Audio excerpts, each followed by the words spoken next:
ఇది కరెక్టో కాదో కూడా నాకు తెలియదు. కానీ సిద్ధుకి మాత్రం నేను కరెక్ట్ కాదని అనిపిస్తుంది. ఒకప్పుడు వీలైతే 4 మాటలు అన్నాడు, ఇప్పుడు అస్సలు మాట్లాడొద్దంటున్నాడు. ఒకప్పుడు సరదాగా మాట్లాడడానికి ఫోన్ చేసేవాడు, ఇప్పుడు తిట్టడానికి ఫోన్ చేస్తుంది. ఒకప్పుడు నాలో ఏం నచ్చిందన్నాడో ఇప్పుడు అదే నచ్చట్లేదంటూ. అయినా సిద్ధు నన్ను తిట్టాడని వెళ్ళట్లేదు అంకుల్.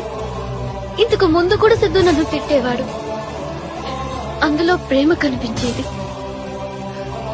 ఇప్పుడు అది లేదు. ఇంట్లో నేను ఒక్కదాన్ని ఉన్నప్పుడు కూడా ఎప్పుడూ ఒంటరిగా ఫీల్ అవ్వలేదు. కానీ ఇక్కడ నా చుట్టూ ఇంతమంది ఉన్నా ఒంటరిగా ఫీల్ అవుతున్నాను. నాకు ఇంట్లో ఒకలాగా బయట ఒకలాగా నటించడం రాదంకుల్.